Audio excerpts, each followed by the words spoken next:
কিংবদন্তি শব্দে ঢাকাইয়া অপভ্রংশ সাকরাইন। পৌষ মাসের শেষ দিন পুরান ঢাকার অধিবাসীরা পূজা অর্চনার পাশাপাশি ঘুড়ি উড়িয়ে আলোকসজ্জা করে ও আতশবাজি ফাটানোর মাধ্যমে উদযাপন করেন এই উৎসব।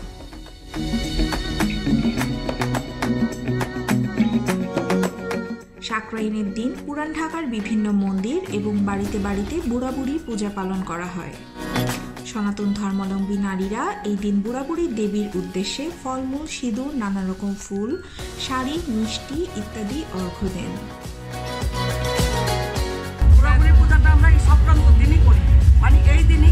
অনেক মায়েরা এই দিন সন্তানের মঙ্গল কামনায় উপবাস করেন। প্রজন্ম থেকে প্রজন্মে সাকরাইন উৎসবের মূল আকর্ষণ ঘুড়ি ওড়ানো। 70-এর দশক হোক কি 00 দশক, সবসময় ঘুড়ি যেন সাকরাইনের প্রাণ। এস.এম. আখতারুজ্জামান টিপু ও মোহাম্মদ ইয়াকুব বলছিলেন 70-এর দশকে তাদের ছেলেবেলার সাকরাইন উৎসব ঘিরে নানা কথা। ছোটবেলা বলতে যতটুকু আমার মনে পড়ে ছোটবেলার সময়টা, সেটা হবে কত 1974 অথবা 5, সেই সময়গুলার স্মৃতি এখনো মনে করতে পারি, এর আগেরগুলো বলতে পারবো না। সেই সময়টা ঘুড়ি উৎসব, তো সাকরাইন তো মোটামুটি পৌষের শেষ দিনের ঘুড়ি উৎসব। এটা মূলত সনাতন ধর্ম অবলম্বীদের একটা অনুষ্ঠান। তো আমরা তো বাংলাদেশিরা ধর্ম যার যার, উৎসব সবার, আমরা জাস্ট উৎসবটা উপভোগ করি বা উদযাপন করি। তো সেই সময়টা এখনকার দিনের মতো এই ফায়ার ফেস্টিভ্যাল বা কি বলে ডিজে পার্টি এগুলা ছিল না। ওই সময় সকাল ভোর 7টা থেকে ঘুড়ি উড়ানো শুরু হইতো, সন্ধ্যা অবধি ঘুড়ি উড়াইতো সবাই, হিন্দু মুসলিম সবাই আর কি, পুরানো ঢাকার। আর সন্ধ্যার দিকটা ওই যে কেরাসিন মুখে নিয়ে যে ফায়ার, সেইটা ছিল, সেই মানে যে আগুনের মতন ছুড়ে দেওয়া, সেইটা দেখতাম। তাদের কথায় উঠে আসে কিভাবে ঘুড়ি ওড়ানোর উৎসবে যোগ হয়েছে আধুনিক সময়ের অনুষঙ্গ। যুগের সাথে সাথে চেঞ্জ আসবে, সেটাই স্বাভাবিক নিয়ম এবং এটাকে মেনে নিতেই হবে। আগে যেমন মাঞ্জা দিয়ে 2-3 দিন লাগতো মাঞ্জা দিয়ে সুতাটাকে প্রসেস করতে, সেটা হয়তো এখন একদিনের মধ্যেই এখনই কিনে নিয়ে এখনই নাটাইতে ভরে এখনই ঘুরে উড়ানো যায়।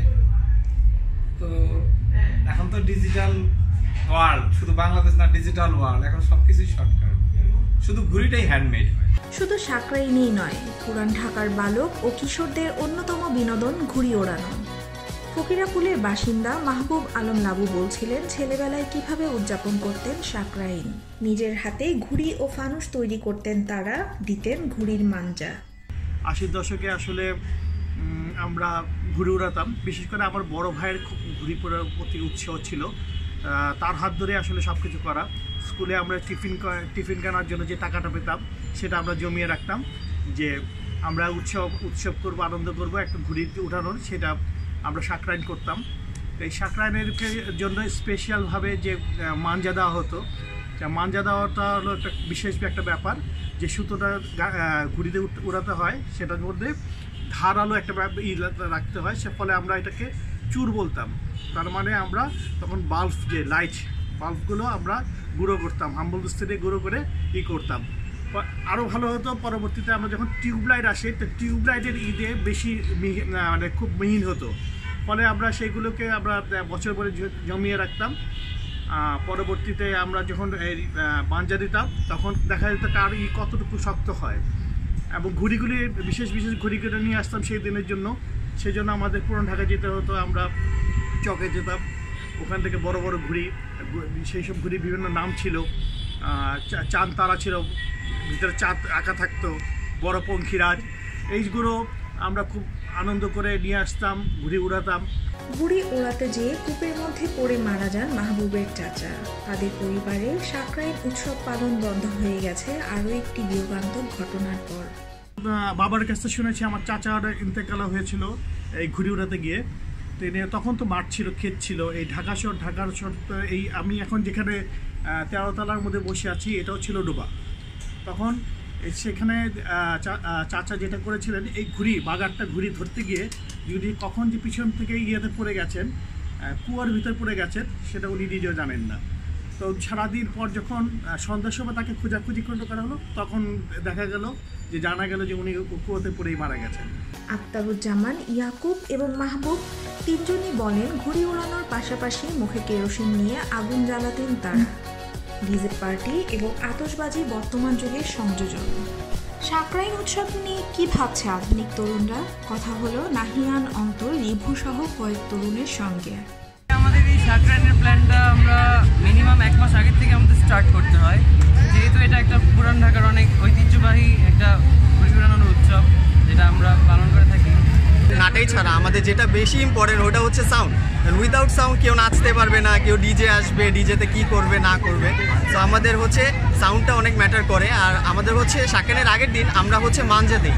ইটস লাইক আমরা আপনাদের তার কিনে আমাদের ওটা দিয়ে আমরা মাঞ্জা করে আমরা হচ্ছে পরের দিন রেডি করি ঘুড়ি উড়ানোর জন্য। এছাড়াও আমরা এখন ডেকোরেশন করি, এর আগে এত ডেকোরেশন ছিল না। নতুন ঢাকাতে আমাদের ফ্রেন্ডসরা আছে, ইউনিভার্সিটি এদের অ্যাট্রাকশন এটাই থাকে যে দোস্ত কবে আমাদের বলবি সাকরাইন কবে কবে কবে। তো বেসিক্যালি এই জিনিসটা আমাদের মনে করেন আমাদের পরিচয় হচ্ছে আমরা পুরান ঢাকা, আর সাকরাইন আমাদের it's like it's in our blood. সারাদিন ঘুড়ি ওড়ানোর পর নতুন মাত্রা পায় সাকরাইন উৎসব। মশাল প্রজ্বলন, আতশবাজি ও ডিজে পার্টিতে মেতে ওঠে উৎসবমুখর নগরবাসী। এভাবে প্রজন্ম থেকে প্রজন্মে পালিত হচ্ছে রঙে রঙিন সাকরাইন।